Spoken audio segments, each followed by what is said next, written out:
My name is Daniel. I'm the Head of Enrolments here at Fourth Rev, and we've got an exciting panel discussion prepared for you today, but also some information about the industry as a whole, and also an opportunity for you to engage as much as you can, given that you're seeking a lot of more information regarding your career choices and study choices. So we do always encourage you to pop your questions into the Q&A function there. We'll be managing the questions from there. There'll be some valuable assets used in the chat function. So of course, I've used the Q&A function for the questions of myself or especially of the panel as well. We're here to explore the exciting world of UX, UI product design and help you understand why it might be the right career move for yourself, whether you're a recent graduate, a mid-career professional, or someone looking to make a complete career change. This webinar will provide valuable insights and practical guidance to help you achieve your goals in the field of product design, as we've seen many of our learners do so already as well. On to the next slide. Sorry, one second. The partnership between King's College and London and Fourth Rev brings together the best of university education and industry practices to design and deliver career accelerators, a learning model that is purpose-built to fast-track careers and in many cases career changes as well. These career-focused online programs equip learners like yourselves with the deep and varied knowledge, practical skills and recognition required to unlock tangible results in the job market. It's so important because there's that true intersection between industry and academia. In support of the goals of career accelerators, events like this one were created to inform and inspire potential learners like yourself about your field of interest. During today, we'll go through a number of things, but to set the scene, we'll start with an overview of the current product design landscape to give you a broad understanding of the state of the industry, which we're most pleased to see growing exponentially after a recent change to that. So we're seeing that day in and day out with the people we're speaking with. Then we'll move on to clarify the role of a product designer, including the crucial roles of UX and UI. You'll also get practical advice on how you can make a transition into this exciting field. We'll explore how to use AI to your advantage as a product designer and when to rely on the human touch, which is critical. Finally, we'll look at how the UX UI product design career accelerator with King's can help you navigate this career change. But let's first introduce our panel for today, which gives me a great deal of joy. Welcome along, Kevin, Anna, and Justin. I'll get you to introduce yourselves briefly first, and I'll, of course, start with you, Anna. Anna, welcome. Thank you so much for your time today. Can you give the audience a little bit of background and some of the excitement that you've got going on in your life at the moment as well? Hi, everyone. Thank you, Daniel. Thank you for having me here today. So I'm Anna Prokupkova. I am at the moment just recently finished being actually a policy advisor at the European Parliament. I did public health there. And my background is in policy, and I've spent 11 years in Brussels doing it from different perspectives, legal, political, advice and so on. And now actually I will be moving in a few days to New Zealand. So I joined this accelerator to also be a bit competitive on a completely new job market and to also up my skills as I was preparing for this challenge. So now I'm a student at the Career Accelerator and in the course 3 currently. So I'm more than halfway through. Fast approaching the employee project and then the end. Well done. It's gone quickly, no doubt. Kevin also joins us. Kevin, welcome and thank you for joining us from your Toyota today. A little bit of background from yourself, Kevin. Yeah, so I'm one of the senior product designers at Toyota, and basically what I do on a day-to-day basis is design the multimedia system within Toyota, so the next generation multimedia system. So obviously, you know, nowadays UX UI isn't just applicable to app or websites. You know, everything nowadays has got a screen on it. So you know, when you transition into the industry, you might find yourself doing a lot of different things. So, vehicles is obviously one of them. That's quite a big one. But yeah, there's so many other platforms or media type that you would be exposed to. So yeah, happy to be joining today and answering any questions. It's a delight to have you again, and we must thank you for your time as well. It's not the first time you've been a valued guest, and the audience feedback previously has been so positive. We love having you back again, and welcome, Justin, as always, as well. Thank you for joining. Yes, I'm Justin. I'm the product design subject lead and course facilitator here at Fourth Rev. So I helped build the product design course, and actually Kevin worked on a lot of our content materials and tutorial videos for Figma design and a lot of the technical design skilling. So yeah, I both build the content and I teach the course, and I work with other facilitators that are teaching other cohorts to help learners transition their careers. So happy to be here. Thank you. And that is a great reflection of the industry input into the design, which is critical. We design the program as that true collaboration, as I mentioned before, but you can be confident in gaining the skills that employers are looking for, because employers such as Kevin, Justin, and others have certainly been pivotal to the design process. First, though, we're going to set the scene, and we'll start with the overview of the product design landscape. As you can see on the screen, these are some of the key reasons that people pursue this career path. Maybe a few of them resonate with you too, but generally those interested in product design want to be able to do meaningful work, to create products and experiences that improve lives and solve problems through design. There's also a broad range of industries that require a unique skill set of a UX or UI product designer, including finance, healthcare, retail, and so many more. So it's a career with a lot of options where you can pursue based on your interests and your transferable skills. It requires a blend of creativity and strategy, which means you get to leverage both analytical thinking and creative problem solving. There's also many transferable skills that are relevant in this field, which makes it appealing to those wanting to make that career change and I guess pursue careers in the digital economy, such as psychology, marketing, graphic design is really popular, obviously, customer experience, and even teaching. They use UX in their teaching, often unrealised how much they use it. So, of course, the opportunity for remote and flexible work options allow for better balance and control over your time as well. Hopefully that resonates with some or all of you, and we'll dive a little bit deeper into the opportunities as well. On to the next one. So where's product design? Here's why product design is an attractive career option now. There's a demand for skilled product designers across the broad range of industry, which means the opportunities are diverse and evolving. In the UK, we're seeing average salaries range from 40,000 to 75,000 for product designers, depending on seniority level, and for that, and even more than that for very senior roles. This growth isn't just about the number of jobs. It's about increasing recognition of the value that great product design brings to businesses. Many programs will teach you the technical, but it's the business application of the technical that is so valued by employers and woven into the content, obviously. As an example, Amazon Web Services report that if a user's online experience with a business is bad, 88% of consumers won't return to that site. Companies are realizing that user-centered design is crucial for success, as well as customer satisfaction and repeat customers as well. I'm going to get to some questions of the panel, but just quickly beforehand, within product design, we often talk about UX, being user experience, and UI, user interface design. Whilst these are distinct areas, they're closely related and often overlap in a product designer's role. UX design focuses on the overall experience of using a product. It involves understanding user needs, creating user flows, and ensuring the product is intuitive and satisfying to use. UI design, on the other hand, is more about the visual and interactive elements of the product. This includes creating visually appealing interfaces, ensuring brand consistency, and designing micro interactions that delight users.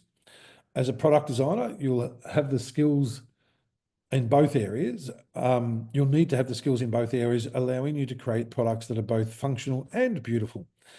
Question for you first, Kevin. I guess, how do you see the balance between UX and UI skills playing out in your day-to-day work? And you touched on it a moment ago. Yeah, so from a user experience perspective, a lot of it comes down to how easy it is for a product to be used by the customers. So, you know, especially within vehicle design, you know, the primary objective is not necessarily to interact with the screen. So you're almost designing it for a secondary task. So you've got to make sure it's super simple, and you know, they should be able to look at the screen and see exactly what it is that they're doing. But then at the same time, from a UI perspective, it needs to be clear, it needs to be legible.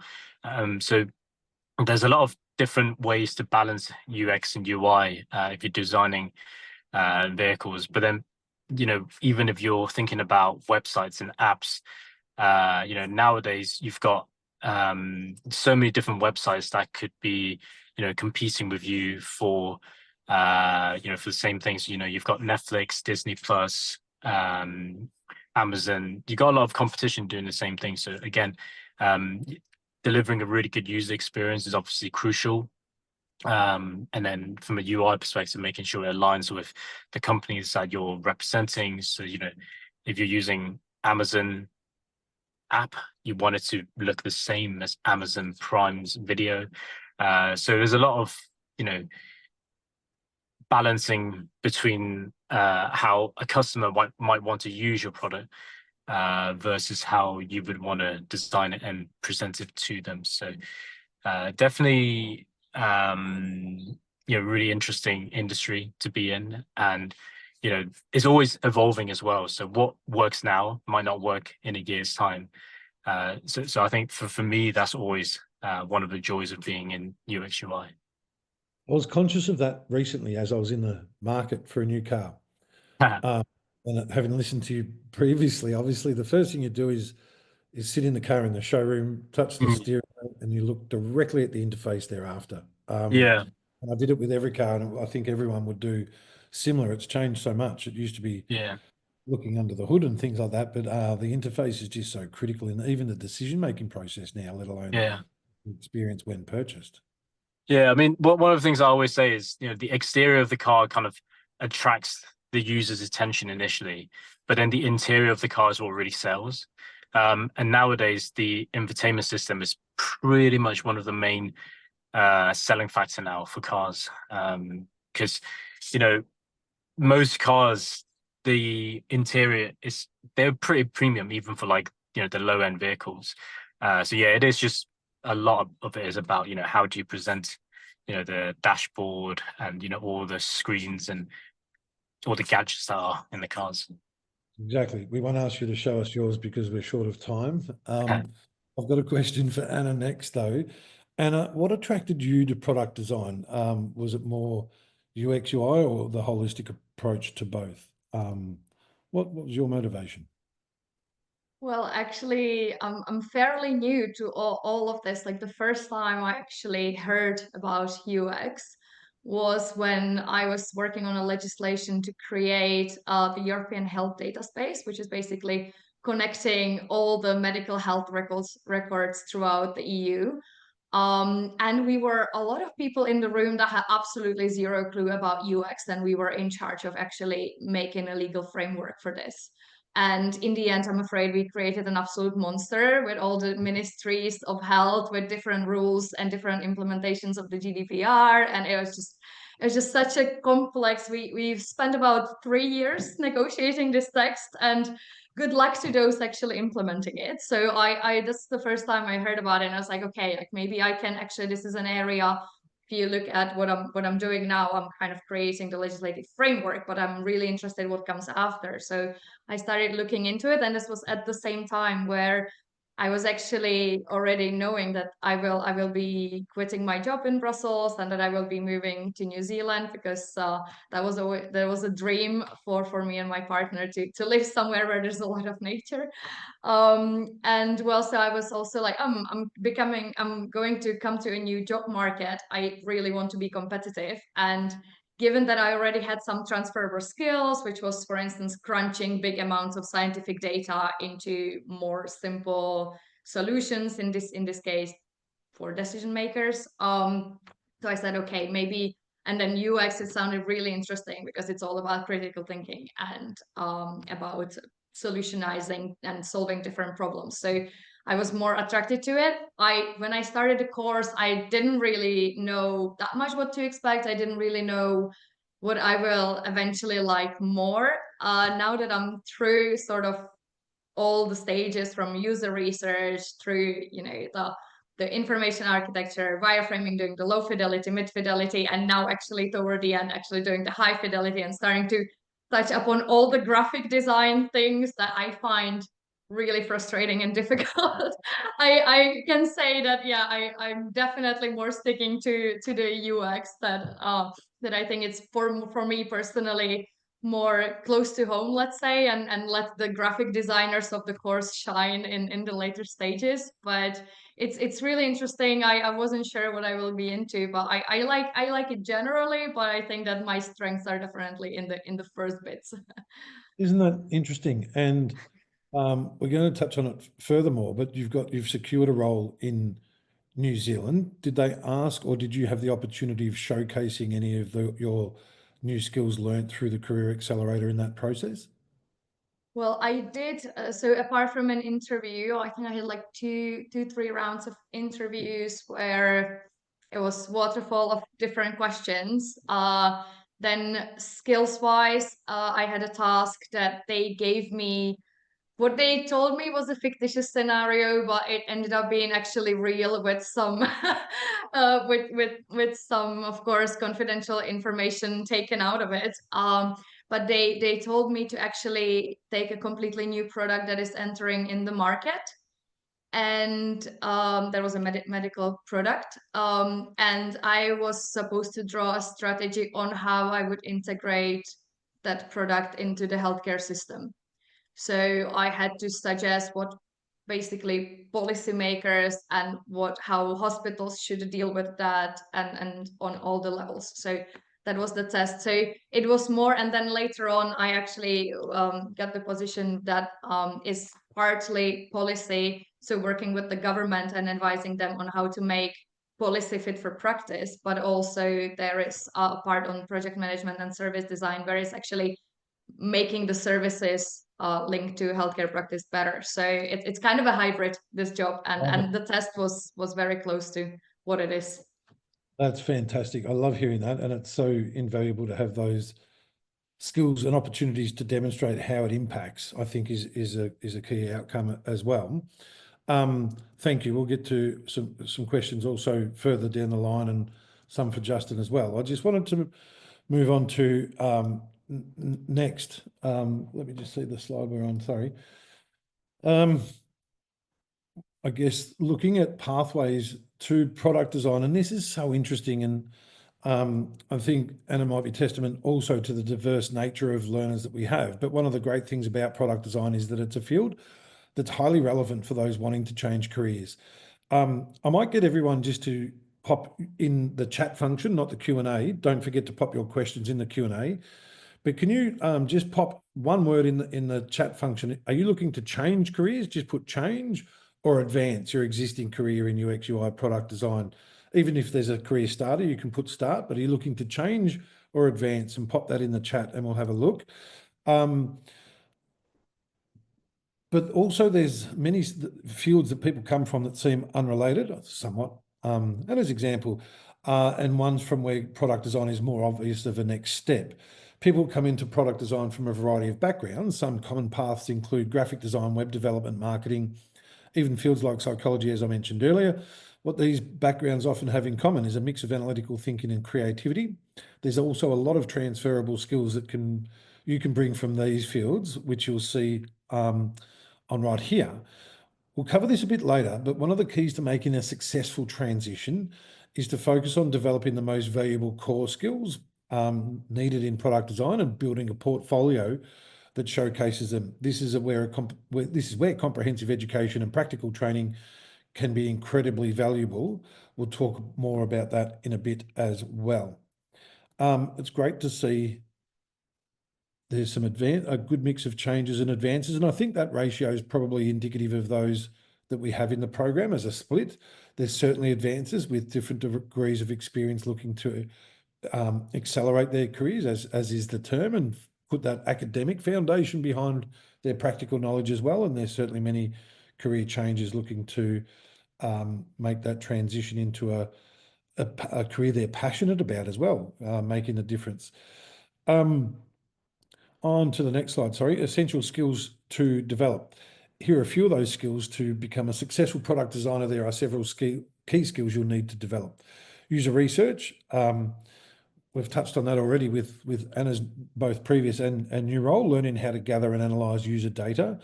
Wireframing and prototyping, creating blueprints of your designs. Visual design, developing an eye for aesthetics and layout. Usability testing, understanding how to validate your designs with real users. Design software proficiency, mastering tools like Figma or Sketch. Understanding the basics of HTML and CSS. This helps you communicate better with developers. And generative AI literacy, like prompt engineering, data-driven design, and AI for accessibility. Microsoft reported that 66% of leaders say they wouldn't hire someone without Gen AI skills in platforms like ChatGPT or similar. It's critical today. Developing these skills does take time and practice, but with dedication and the right guidance, it's absolutely achievable. Anna, you're in the midst of learning all of these skills. What have you found most impactful or relevant thus far? Yes, I mean, I really like the diversity of UX, I must say, to begin with, because there's really like a lot of different tasks and slightly different skills you're learning throughout. So I really like the whole sort of picture. But what I found personally really interesting is actually that while in policy, I'm mainly just selling my own bias and just trying to convince people about different things that I think are correct. Then in UX, I actually had to completely distance myself and then really try to focus on what the users are saying. And throughout the course, there's a lot of times where we either did research with users, so the generative research, or then later user testing, and just the active listening, and then being able to distance your own opinion, and then try to solutionize based on what the audience is telling you. It's really interesting, and I find it really great if I could consciously be able to switch it on and off, because then later you have to switch back on the defending of the user within the different set of stakeholders, be it the management or developers. So this I find really useful, that you have to go from the very proactive convincing back to sort of taking the back seat and just let the user speak for themselves. So that I find really good, and I think I trained it quite well within the course. Excellent. That's great to hear. Justin, over to yourself. Sorry, it's been a little while. I guess I mean, I don't want to say going back to when you started, but let me ask you this. If you had your time over again in product design, what skill or experience did you wish you focused on earlier, excluding AI? We'll get to that on the next slide, I guess. But if I can form the question in that format, does that? Yeah, absolutely.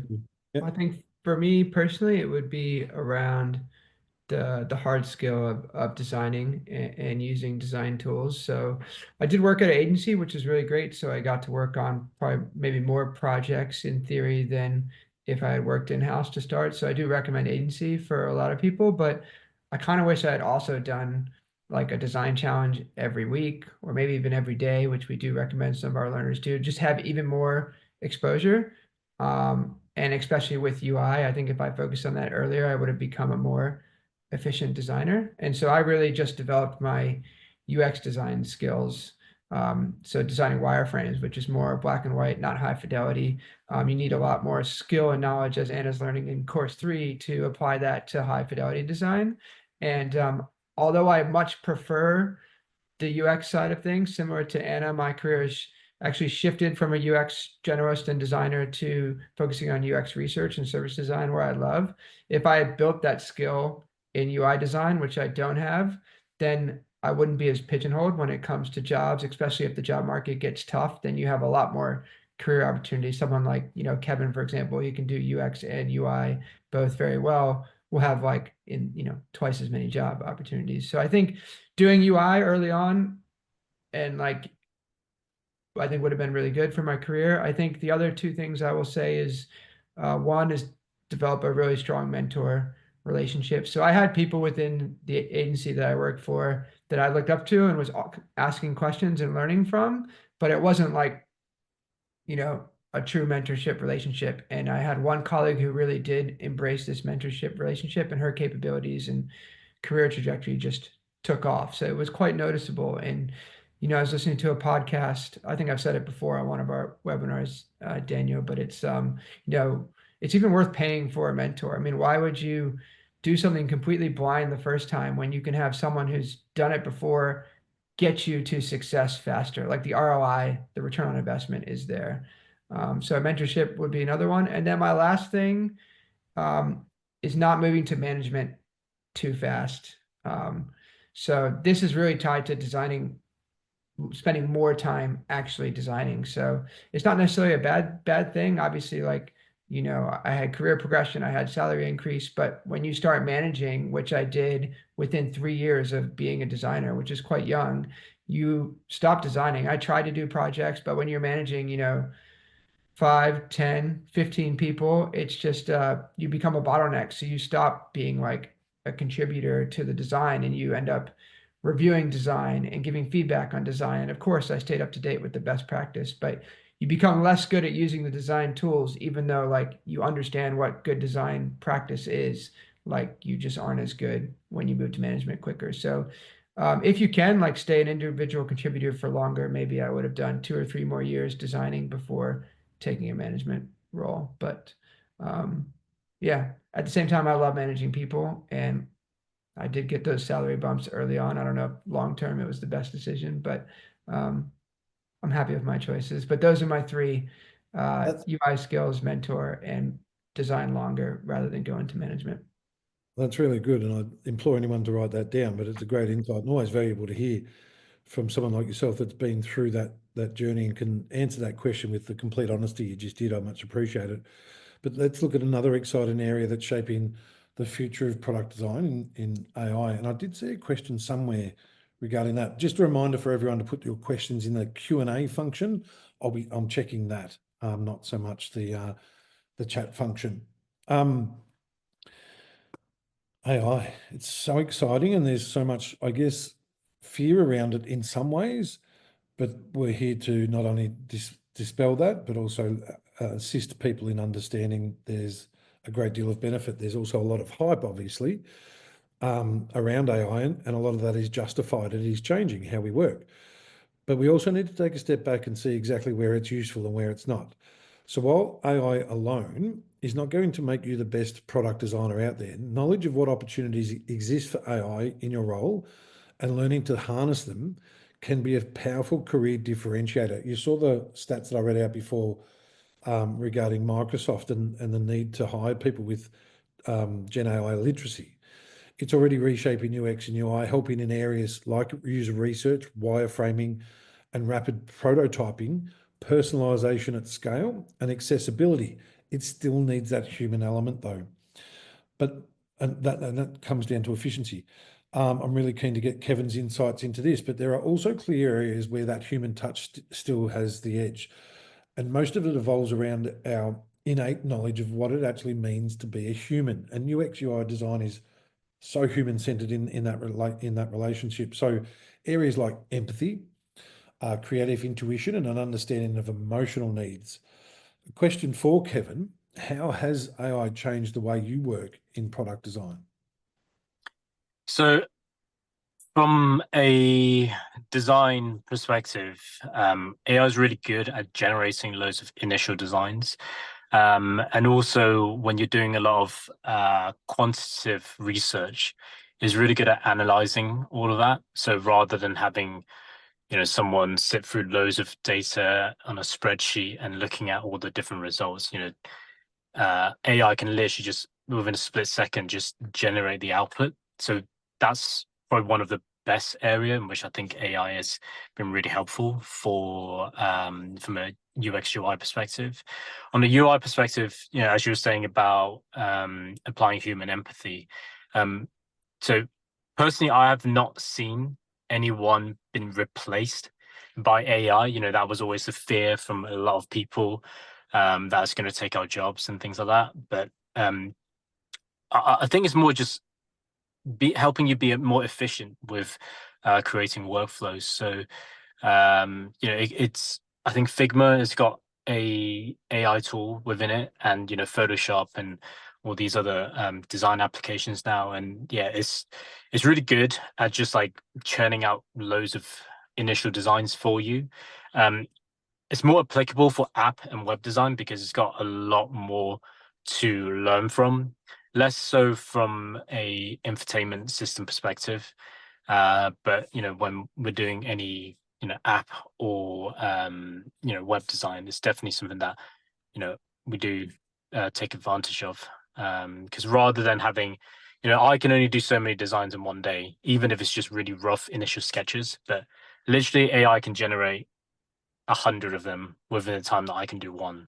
So is things like that, that's really helpful, at least at this current time. But then there's also like some discussion around, you know, how do we make sure that doesn't get taken on by, say, Microsoft, because obviously ChatGPT is owned by OpenAI/Microsoft. So you want to make sure, you know, your designs are safe and it's not going to be taken on by, you know, these companies. So there's also that aspect that we need to manage from a corporation perspective. And ethical, yeah, you're exactly right. So important. I've got a question for Anna regarding this, and there's two relevant questions to this topic in the Q&A function, so I'm going to get to them before we move on. But Anna, as someone with a new and fresh perspective on the industry and in the industry, where do you feel AI is best applied so far in your learning journey? I found it really useful when I had to double check things if I'm on the right track. So for instance, when we were doing any type of user testing. So for me, for instance, was really difficult to write questions that don't have any bias, that are not leading. So I redrafted my questions about 4 times, and then I put them into ChatGPT, and then I asked, oh, can you identify leading questions? And then explain to me, if you identified one, why is that? And that was excellent. Like the feedback I got on it, like I still had about 50% of them leading after 4 to redraft. And then I really understood what it's meant by leading question, and it was really good as a response. The same way when we were doing metrics for sort of the business analytics, and after the product would have been launched. So that was really interesting to see what metrics do we use where and why. So I more used it as a tool to feedback on, am I here on the right track, or am I not? So I have then used a little bit of generative AI for image generation. I found it really frustrating, to be fair, because it's never exactly the same. So the prompts have to be, even if they were exactly the same and I changed minor things, I still had to redo it a lot of times. And then the green back of my head was a bit annoyed, because I'm using too much energy for for this. So I also try to be a bit sober about not using AI for absolutely everything, but just those things that are crucial. So that's for me. But I know that other people love it, use it all the time. So I'm not the most skilled, and not the most sort of active in this area, to be honest. But I guess it's validation and efficiency that you've used it for. For those that are concerned, history does have a way of repeating itself. My hair's the color that dictates that I do recall the introduction of Microsoft Office suite of software, and the same thing happened. I recall the same thing being said then. Excel will kill accountants. Far from it. It probably exploded the need for accountants. But let's get to the questions from the audience, and just a reminder to pop your questions in the Q&A. Amal, thank you for your contribution here, and it's a great question.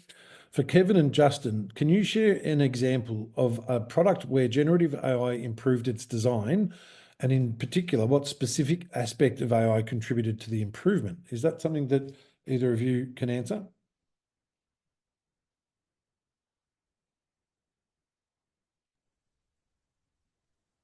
So you're asking about just like how Gen AI works? No, how an example of where Gen AI has improved, an example of when a product where generative AI has improved its design and what aspect of AI contributed to the improvement.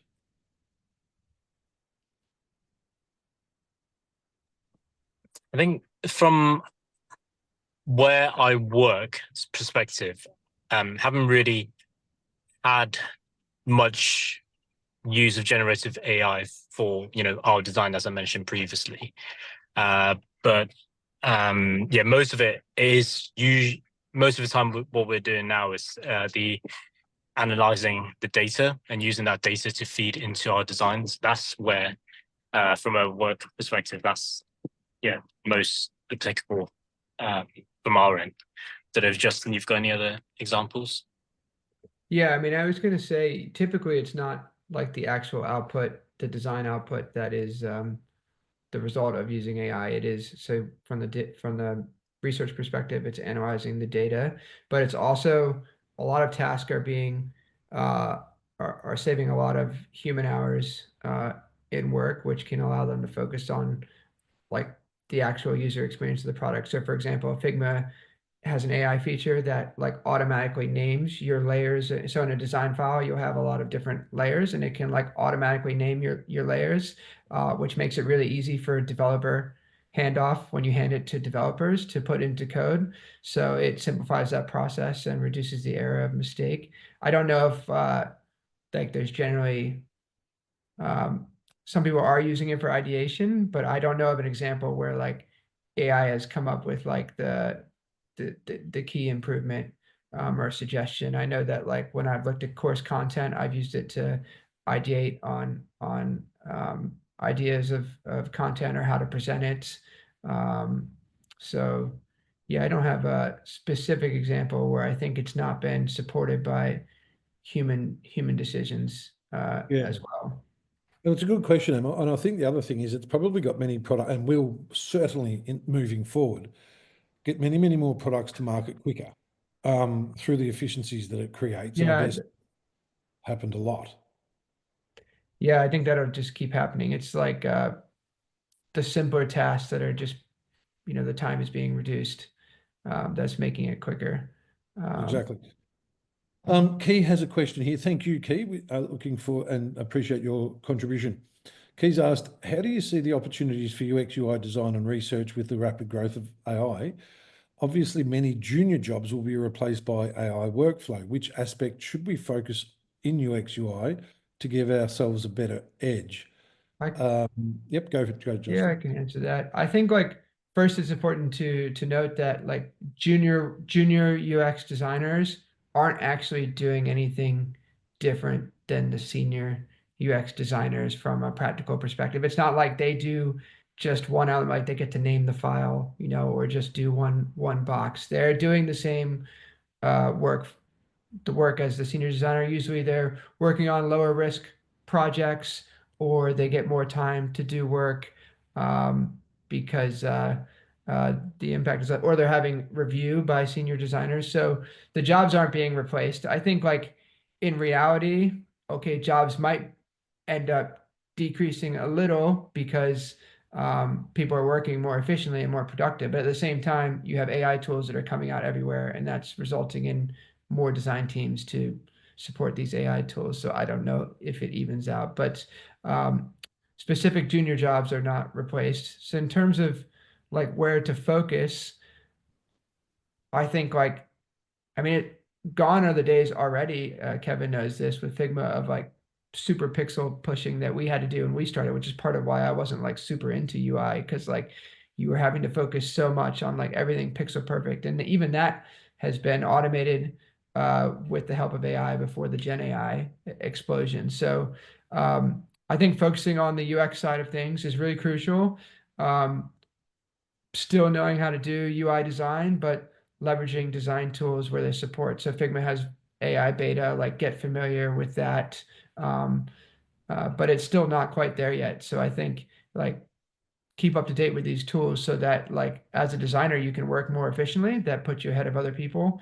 and you're prepared for like big advancements in AI when they do happen. Because I think there will be a day when AI is producing incredible designs that their viewpoint is much smaller than it's needed now for individuals. So being up to speed with that is important.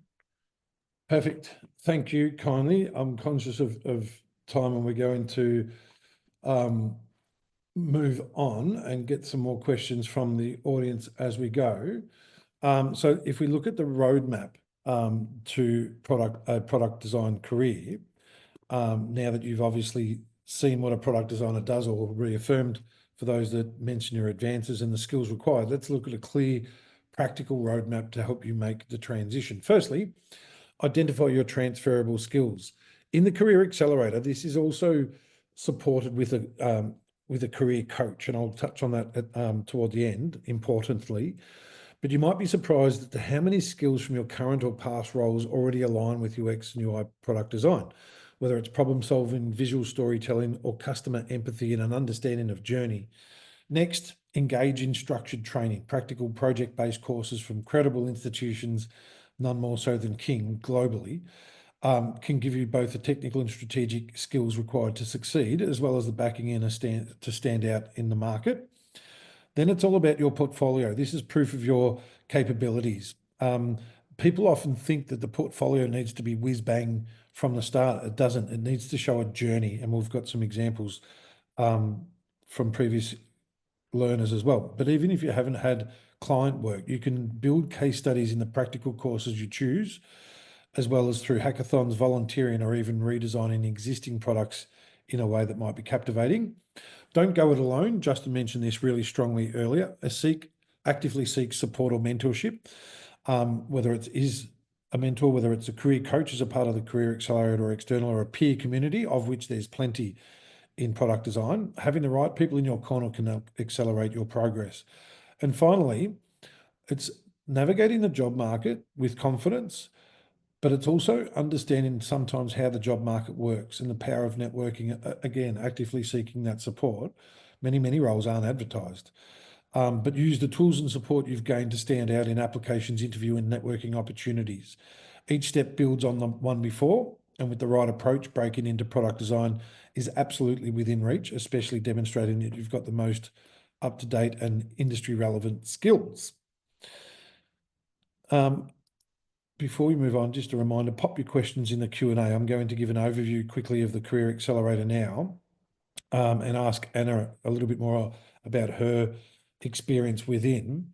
But as mentioned earlier, we did design all of our Career Accelerators, but in particular this one with the industry experts such as Kevin, Justin, and others. The resultant outcome is a very practical approach to learning. For example, there's no exams, which I'm sure Anna has enjoyed not having exams, and I'm sure many others enjoy the fact there's no point. The point about practical learning is to be able to demonstrate to employers, number one, through a portfolio, what it is that you have achieved or learnt, and secondly, adapting it to real world scenarios. So the course is made up of the program is made up of 3 courses. So course 1, understanding user needs. Course that runs for 6 weeks with a week's break. Course 2 is designing for user needs.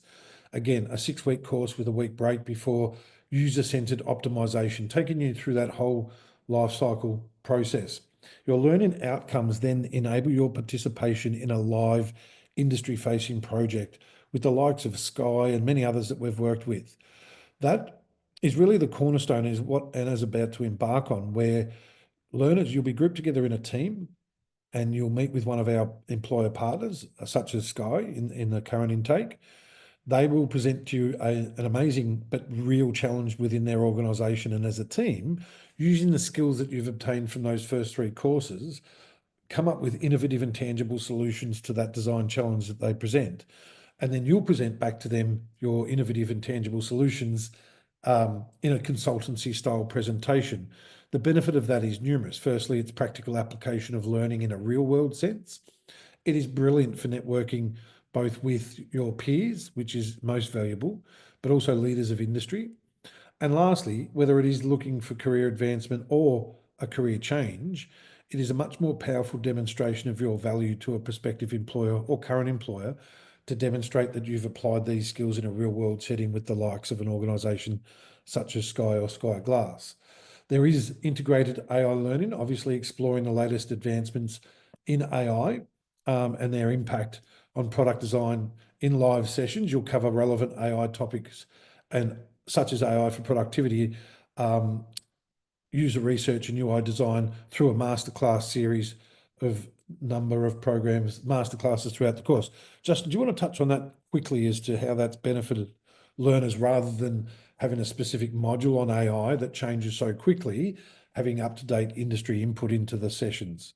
Yeah, sure. I mean, we're just about to launch our first AI masterclass this month for product design.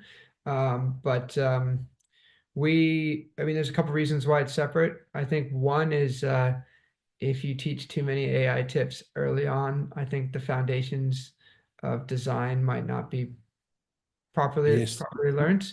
So we try to, and we often have to field questions, of course, from our learners throughout courses 1, 2, and 3 that you're showing there. People, of course, have questions. They want tips. You know, Anna talked about checking for bias. I can't remember if, well, we definitely did a session where I shared using AI to check your biases on your questions is a really great way. So we are sharing throughout, but we don't want it to be a core focus.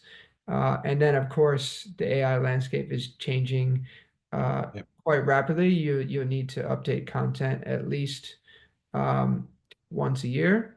It updates pretty fast. I mean, we are always reviewing our content, but it becomes quite a production from a product standpoint. If you have AI content right now, it's just constantly updating it. So if we can do it live, we can update it more regularly on live sessions. And then we also invite AI experts. So of course, people like Kevin and me will use AI at work like everyone else, but we try to bring in people, or we do bring in people that are actual experts in this space when it comes to using AI for product design. So like the masterclass we're launching this month, the person has already done AI classes last year before. So she's really like knows the space well and can educate people on how to support their career with AI. Which is excellent. Just to touch on, thanks, Justin, just to touch on also the career support. So the Career Accelerator is a different approach to education that's proving to be most successful. We've been running this course now in its third year, and have seen many successful candidates not only progress successfully, but obtain their intended career outcome. But that wouldn't be possible, we feel, without the support of a professional career coach. During the program, you'll have access to an executive style coach who will help you identify and showcase in one-on-one sessions your transferable skills, but also how to highlight your new skills for audiences that may be within LinkedIn or viewing your resume and the like as well. And it is a journey that you're on. It is a program of coaching. It's not just about resumes and LinkedIn. It's about strategies. It's about enhancing your networks. And it's also about the potential of connecting with peers and learning from their job search experience as well. There are things called career sprints where you can elect to join a career sprint with other learners, and you'll be given tangible to-dos from those career sprints, such as I am going to reach out to this person today, help me draft, what might be a good introductory on LinkedIn. There's all sorts of different actions that are concrete outcomes from those career sprints. So very innovative approach to coaching, but very valuable for learners, especially those seeking to make a transition into UX, UI and product design. I'd like to ask Anna about that. You were looking, I'm assuming, at numerous different options that were available to you. What was it with what I've mentioned or gone over, or what, in your own words, what was it that attracted you to the Career Accelerator in particular? Yes, I did look at the different courses available, and of course you can learn it technically. For me, it was important that it's structured, that it's comprehensive, because what I didn't want to do was like one course on Figma here and another course on research over there, and just I think I would first of all spend so much time searching for the reliable sources, because there's just so much of it online right now that I wasn't sure about the quality going ahead. So just the fact that King's College is actually supporting the course, and it's kind of like a guiding throughout also the modules, was like a guarantee of quality for me that this one will be good.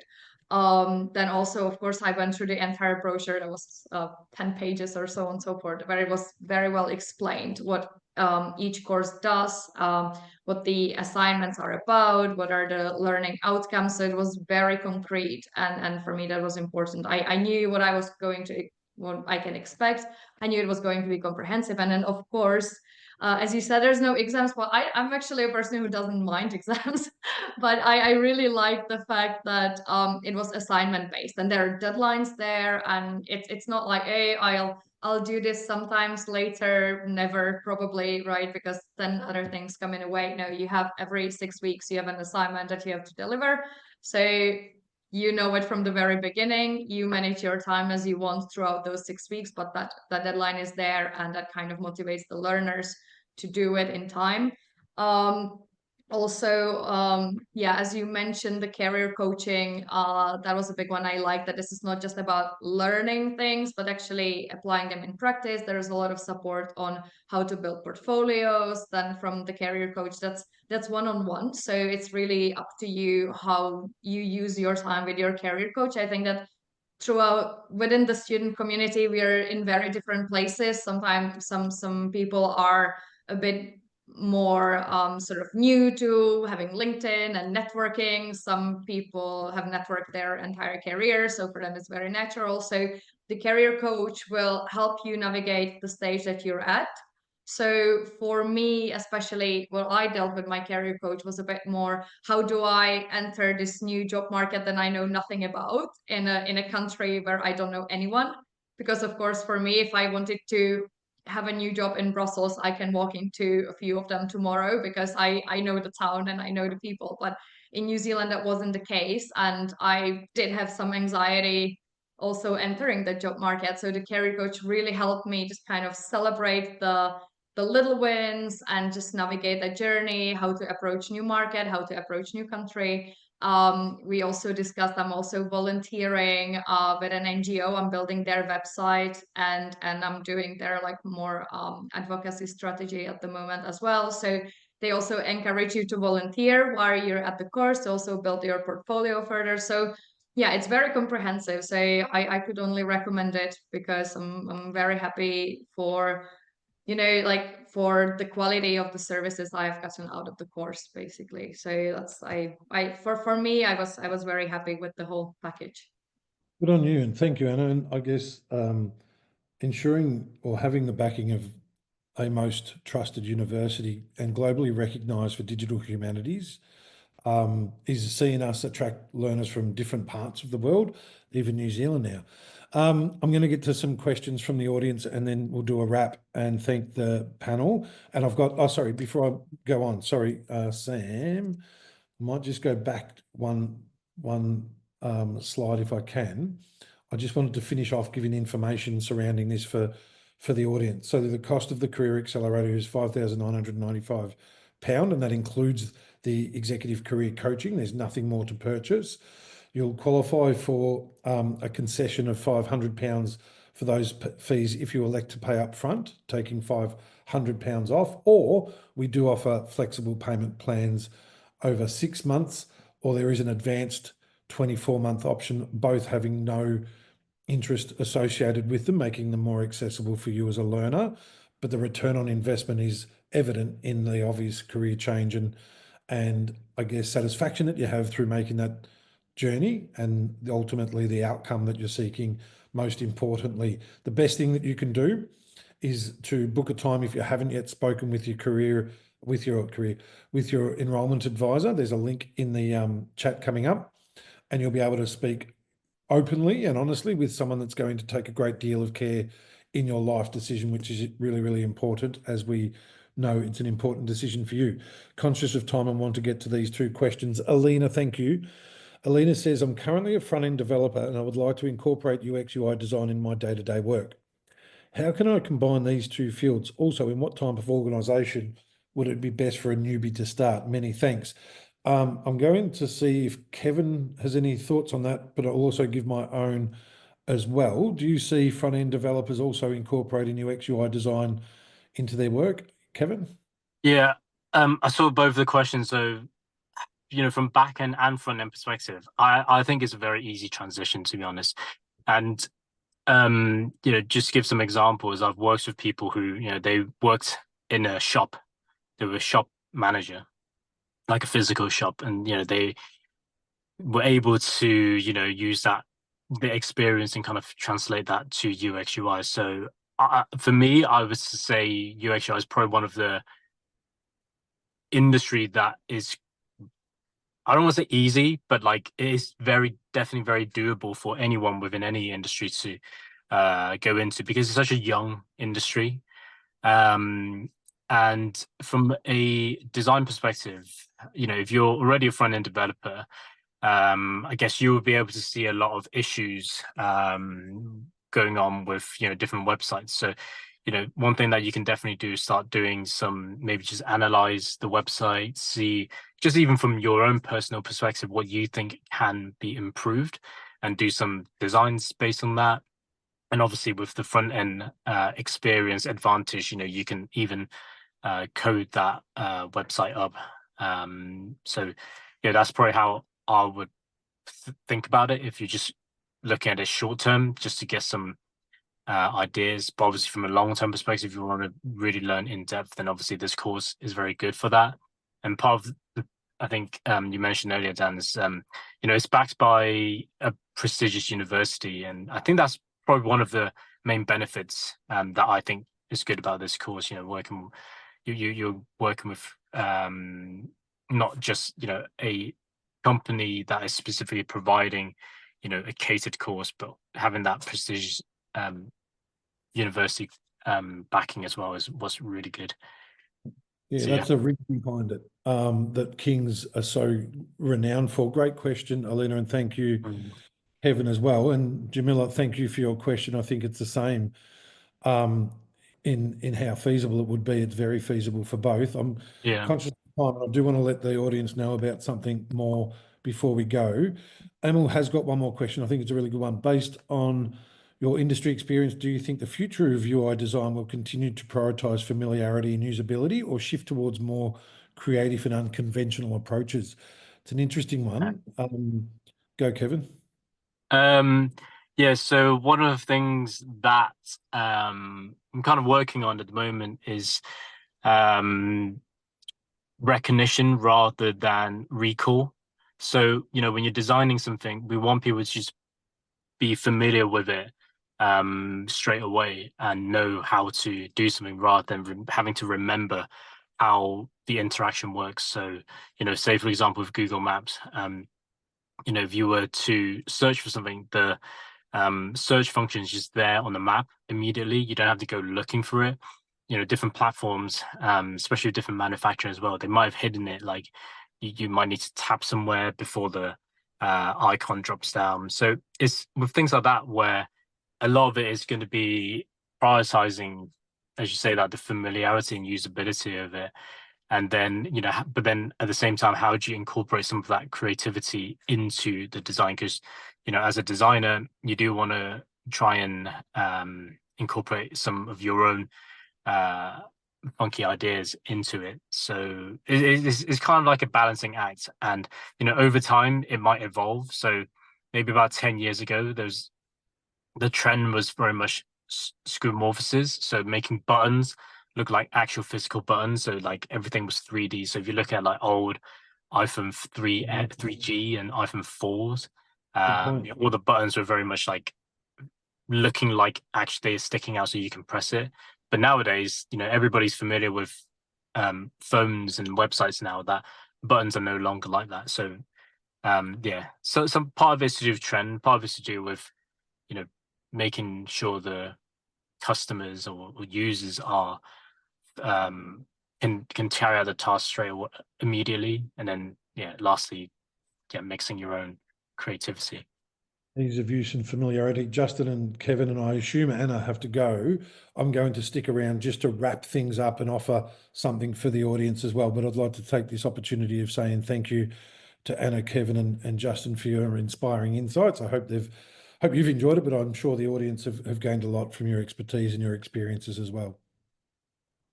Thank you. All right, thank you very much. All right. Just to finish off for the Alright. rest of the audience, thanks, Anna, thanks, Kevin. Just to put a recap together and offer something for the audience as well. Key takeaways and next steps. So both, I guess, as we wrap it up, the key points that we've covered today, the field of product design is still growing with increasing demand for skilled professionals. Successful product designers combine a diverse skill set, including both UX and UI capabilities with the addition of AI literacy. This field offers exciting opportunities for career changes from various backgrounds we've learned. AI is becoming an increasingly powerful tool in product design, opening up new possibilities for those that harness its attributes. And the King's UX, UI and Product Design Career Accelerator provides a structured pathway to launch into a flexible and fulfilling career as a product designer. If you're excited about these possibilities that we've discussed today, take the next step. And unfortunately, with the timing of this webinar, I'm not sure if you've seen, but we did have an offer of extended coaching that ended on Monday. For those of you that are in attendance and for those of you that are book appointment with your enrolment advisor, we'll still honour that 6 months of additional career coaching for you. So please make mention of that to your enrolment advisor as well. It is invaluable and it will ensure that you enter this decision with even more confidence surrounding your intended outcome. It's often a case of getting the coaching throughout the course, but when you've gained the skills, then you probably need a little bit more coaching when you're applying for roles and so forth. So our whole metric, our whole being here at Fourth Rev and our whole North Star metrics around your career outcomes. So anything that we can do to assist you in that, this has been one example, is something that we were more than happy to offer those in attendance today that may have missed out on it as it closed on Monday. Lastly, it is decision time. I recommend that you not only give today's content and the panelists' thoughts some more consideration, but those around you as well. It is a life decision. I'm going to frame it like this. If you had your last 12 months over again, if you ask yourself that question, is there anything you would do differently? You heard me ask that question earlier of Justin. If so, what was it? Or if you ask yourself that question with a view of asking it of yourself in 12 months' time, will it be that you wanted to do the Career Accelerator and wish you had the last 12 months over to do it again? Or will you get to that point in 12 months and say, I would do nothing different because I made a decision about investing in myself 12 months ago? But it is up to discussing it with others that might be impacted on your commitment. It is a commitment. There's 15 hours a week of a blend of synchronous and asynchronous learning, which most people do whilst working because the majority is asynchronous. You can fit it in around your other priorities, but it is a sacrifice. There's work to be done to make that transition if that's what it is that you're seeking. So speak with your partner or your children or your colleagues and say, this is what I'm being inspired to achieve. I've found my pathway in which to achieve that through this Career Accelerator. It may mean that I can't go out with you on a Friday night for drinks as we normally do for the next 6 months because I'm going to be studying. Things like that are important to consider, but the small price to pay for ultimately achieving your intended outcome.